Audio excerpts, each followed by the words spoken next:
Buenos días, estudiantes. Bueno, como siempre, continuamos con nuestras clases.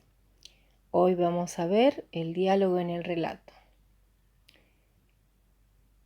Como ya vieron, los personajes que estamos viendo son los que llevan adelante las acciones. Y podemos saber todo lo que hacen y lo que ellos sienten, pero no hay que olvidarse que estos personajes, por más reales que parezcan, son seres creados exclusivamente por las palabras. En las narraciones, los personajes son presentados de distintas maneras.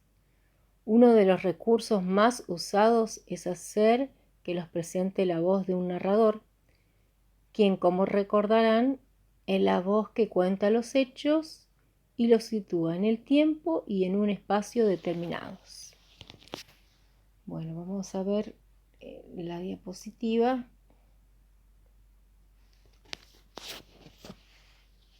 Bueno, entonces, como les decía, tenemos la voz del narrador, que es el que habla de los personajes, el que los sitúa en lugares determinados, en un espacio.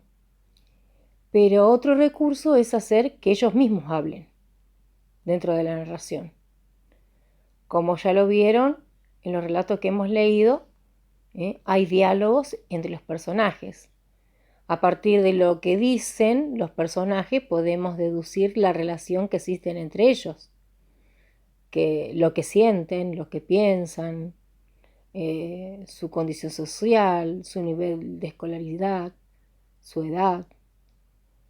Pero cuando en un relato se quiere transmitir lo que dicen los personajes, existen dos formas distintas de llevarlos a cabo. Se pueden reproducir las palabras de forma literal, empleando el discurso directo o recurrir al discurso indirecto o discurso referido también le podemos llamar, en el que el narrador,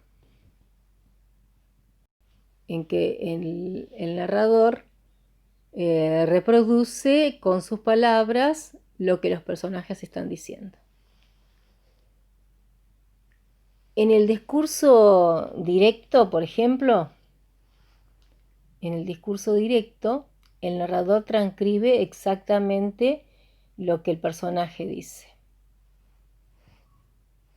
No sé cómo poner la cámara para que me vean mejor, pero bueno.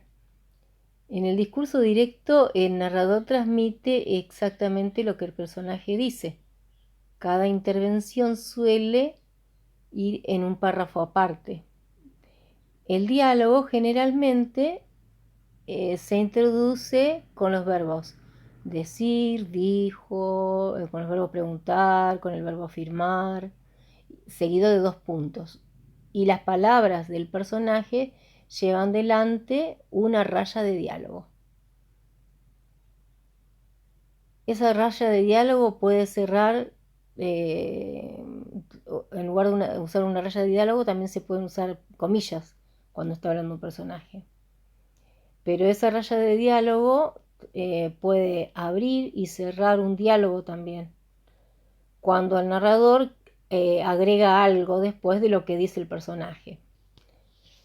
Por ejemplo, si el personaje dice, Juan mira a su compañero y le dice, ahí está hablando el narrador.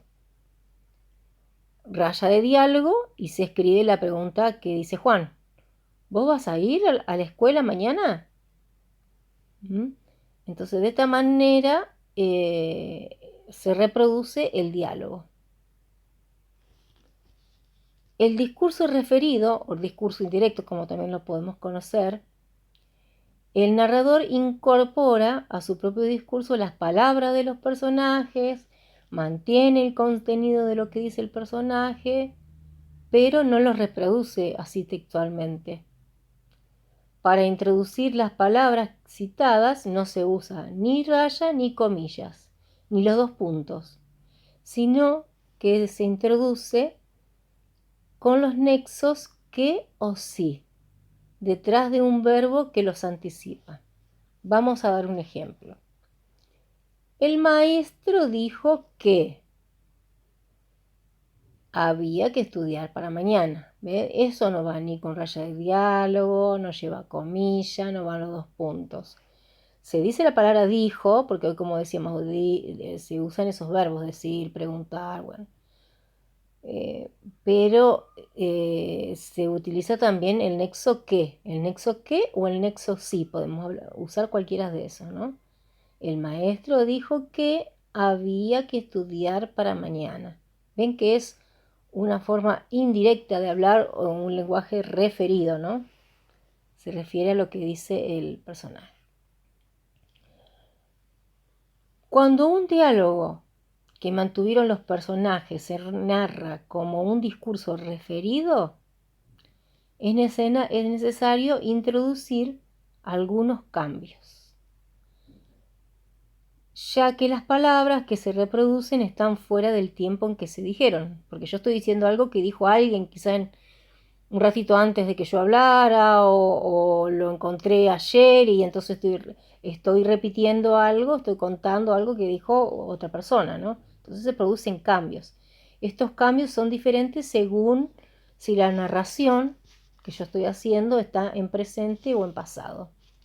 Por ejemplo, si en el discurso directo el verbo introductorio está en presente o en futuro, el discurso referido no cambia el tiempo verbal.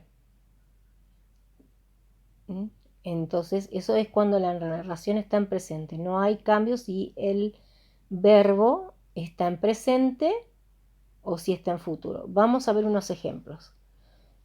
Copien las palabras, repite el maestro. Vean cuáles son los verbos. Copien y repite. Copien las palabras, repite el maestro. Vamos a verlos acá que yo los tengo escrito. A ver si lo tenía escrito. Sí, lo tengo escrito. Acá están las... Bueno, acá tenemos, sí, en esta diapositiva tenemos ya los ejemplos que yo di. Y acá... Bueno, voy a agrandarlo un poquito para que se pueda apreciar mejor. Ven que los verbos están escritos en la primera oración que yo estoy leyendo, están en verde. Los verbos los señalé en verde. Copien las palabras, dijo, repite el maestro. Y después, cuando se pasa al discurso referido, siempre que la narración esté en presente, dice, el maestro repite que copien las palabras. Ven que el discurso referido lo dice otra persona. El maestro está hablando y dice, copien las palabras, repite el maestro. Y en el discurso referido, cuando yo estoy diciendo lo que dijo el maestro, por ejemplo, yo estoy hablando de un maestro y dice, el maestro repite que copien las palabras. Yo le digo a mi compañero de banco, por ejemplo. Otro ejemplo. Si te pisa el pie aquí, dice su hermano. Ese sería en el discurso directo. Y en el discurso referido, su hermano dice que si te pisa un pie ahí. Fíjense que ahí los verbos no cambian tampoco. Siempre la narración en presente no cambia.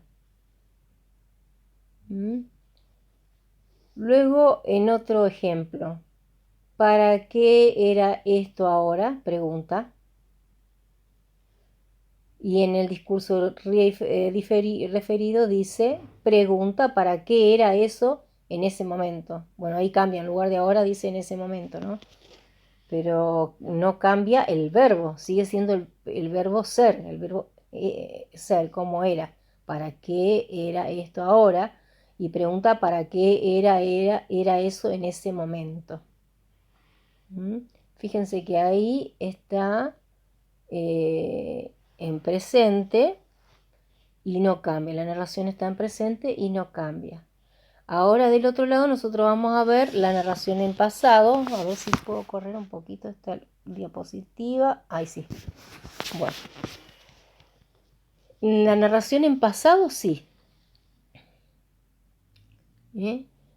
Tenemos, ahí sí se producen cambios, porque dice, si en el discurso directo el verbo introductorio está en pretérito perfecto simple, perdón, la correlación verbal, ahí sí vamos a ver algunos cambios. El pretérito perfecto simple es el pasado.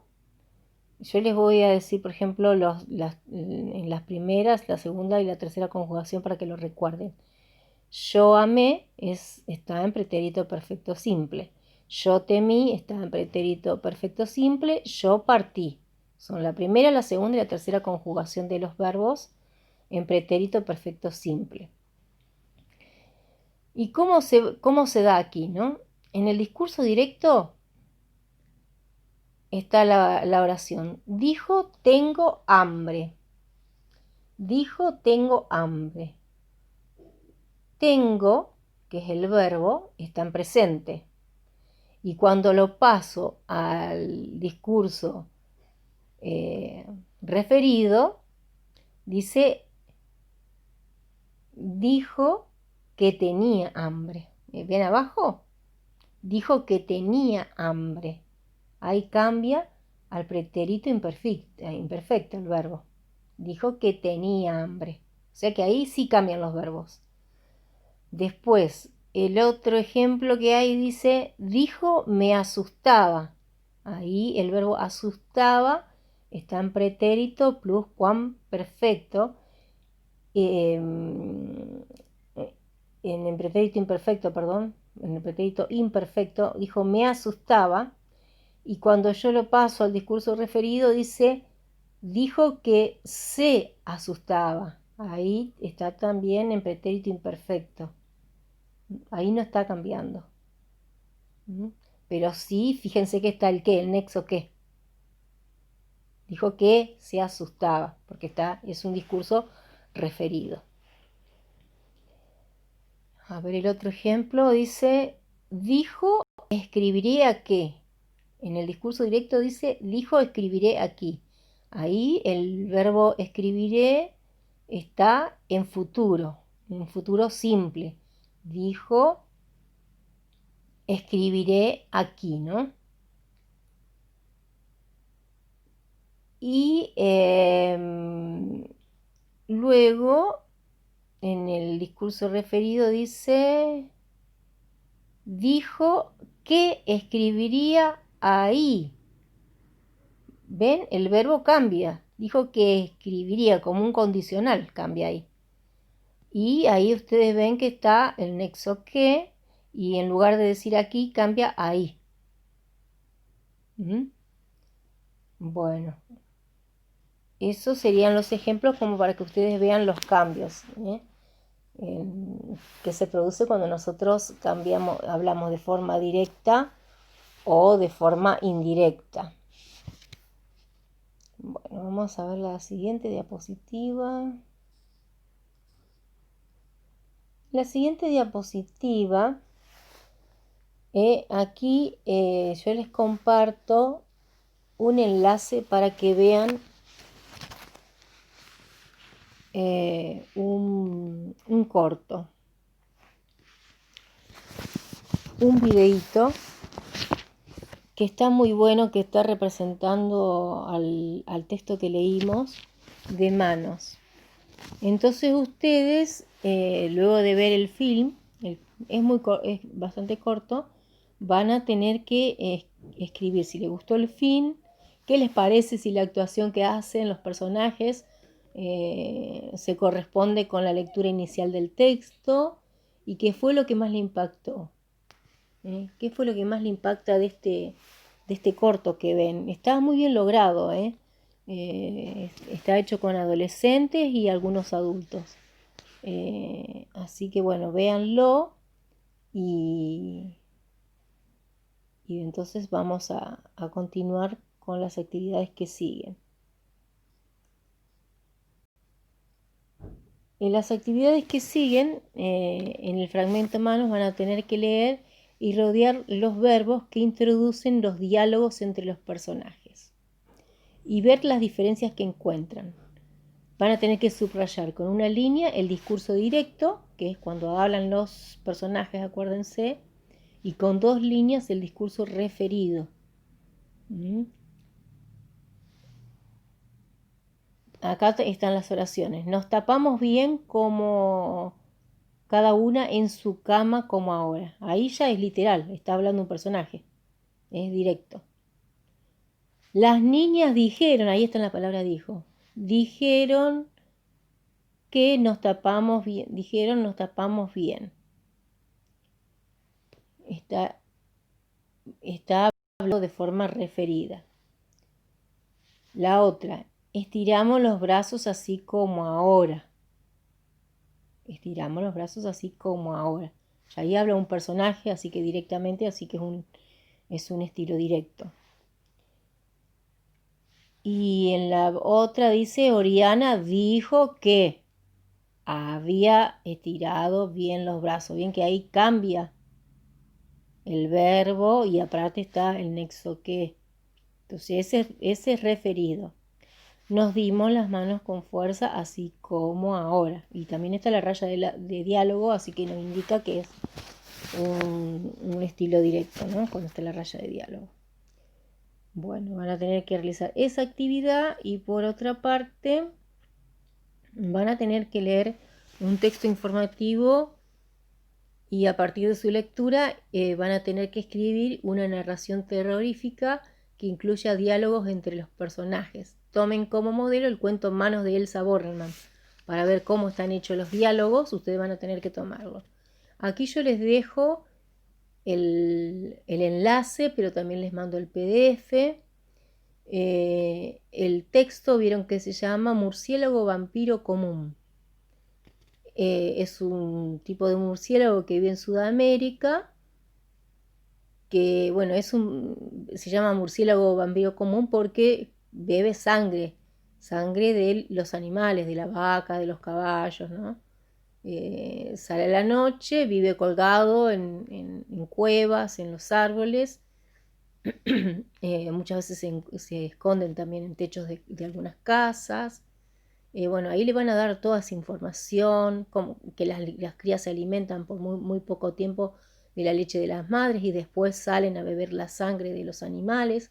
También a veces han tomado sangre de las personas, de los seres humanos, pero no es muy común.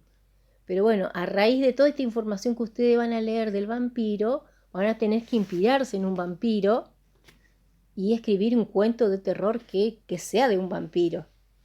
Porque para eso les estoy compartiendo ese enlace que justamente es de un vampiro. Y tienen que acordarse en ese texto de poner diálogos directos y diálogos referidos, cuando habla el narrador y cuando hablan los personajes también. Bueno, hasta aquí termina la clase de hoy, espero que les haya gustado y que les guste también el corto que van a ver. Y bueno, nos vemos entonces la próxima clase y que pasen un lindo día. Muchas gracias por escuchar la clase.